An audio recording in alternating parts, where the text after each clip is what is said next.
eta konta di. Gau beltza, Kimu eta Dashi. Gaua iritsi da, eskolako ordua.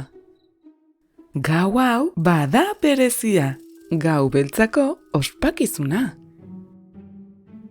Badira piratak, badira kalabazak, badira momiak, sorginak eta vampiroak. Gabon mamutxoak, agurtu ditu maisuak. Gabon irakasle jauna, erantzun dute denek batera.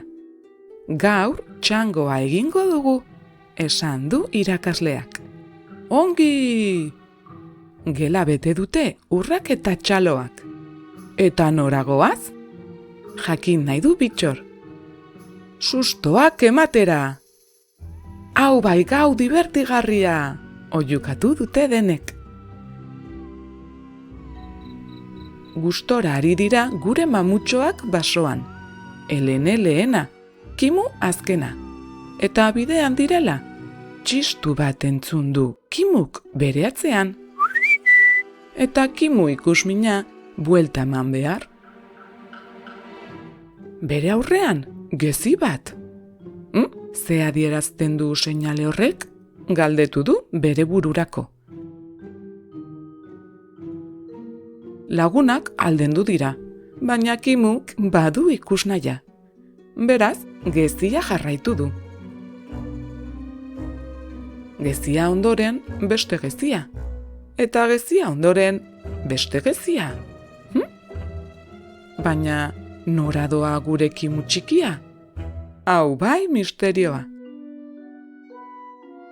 Eta orduan, puf, hodei urdin bat baso erdian. Ze izan da hori, pentsatu du mamutxoak. Aurreratu eta berriro gertatu da, ez ustekoa. Nola segi aurrera? Eta aurrera segia ala, Kimu desagertu da.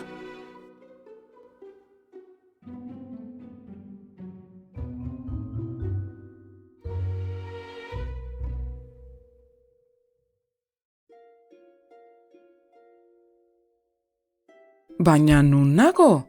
Galdetu du Kimuk. Norbaiten etxean. Baina alde batera eta bestera begira eta inorez da bertan. Kaixo? Kaixo? Erantzunik ez. Eta eskailerak badirela gora egin du gure mamutxo kuskuseroa. Goian badago norbait? Dashi da. Sorgin trebea. Edabeak prestatzen dago. Mamua ikusterakoan ez da ikaratu. Kimu agurtu du adeitsu. Nor zarazu? Ni Kimu naiz? Esan dio. Eta zu? Nor zarazu? Ez dakizu nor naizen? Ze ari zara nire etxean orduan? Galdera ona dela pentsatu du mamutxoak. Ba, ez dakit zerari naizen hemen? Zertara etorri zara ba? Ni ez naiz etorri, aitortu du Kimuk. Ke urdina izan da. Ke urdina? Harritu da Dashi. Bai, ke urdina, gogoratu da Dashi. Baina ke urdina ezen zu harrapatzeko? Kili harrapatzeko baizik? Nor da Kili? Galdetu du Kimuk. Kili, kilimak maite dituen nire monstruo laguna da. Basoan galdu zen igandean, paseoan. Batzutan gertatzen zaio ilargi beteko egunetan. Eta haren bila joateaz aspertuta nagoenez, geziak jarri nituen etxera itzultzeko ataria erraz aurkitzeko. Beraz, zuk jarri duzuke urdina? Bai, erantzun dio Dashik bere ideia zarro. Orduan, zuk bueltatuko nauzu basora. Ez ba, erantzun dio arduragabe. Atariak norabide bakar batean funtzionatzen du. Eta nola bueltatuko naiz eskolara? Kimu larritzen hasia da. Negarra ere datorrela jeitsi ditu sorbaldak. Eta Daxi konturatu da. Ez zaizkio malkoak gustatzen sorginari.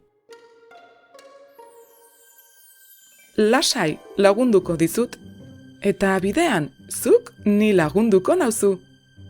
Kili bila joango gara, eta seguru bidean zure eskola aurkituko dugula. Prestatu zure erratza.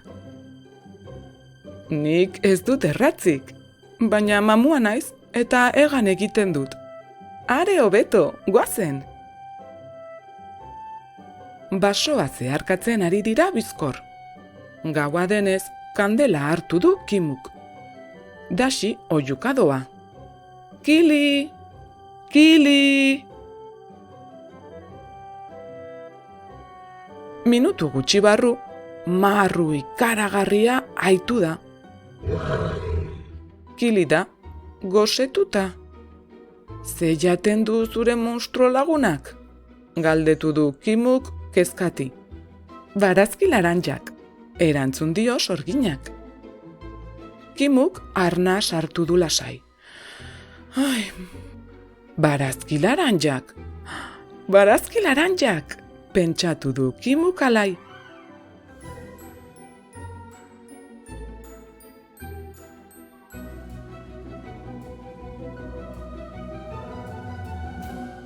Kili agertu da eta poztu da bere laguna Daxi ikustean. Kimu aurkeztu da. Kaixo, Kimu mamua naiz, zure lagunaren lagun berria. Ikusi alduzu hemendik kalabaza hegalaria? Kilik baietz dio buruarekin. Eta janduzu? Galdetu dio beldurrez. Kilik ezetz dio buruarekin, eta gero mihia Espainetik pasadu. Goxokiak ekarri dizkizut, Kili. Azenario karameloak, kuia piruletak eta boniato makiltxoak.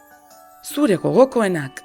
Kili asetuta dagoela, Kimuk bere lagunak aspaldi ikusi dituen jakin nahi du. Kili ezetz dio buruarekin.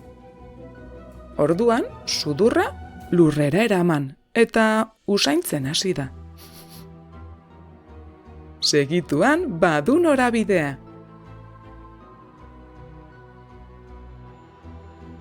Bi minutu ondoren lagunak topatu ditu Kilik. Non zinen, Kimu, urduri jarri gara, esan dio zurinek. Sustoak jasotzen, erantzun dio Kimuk. Eta lagun berriak egiten.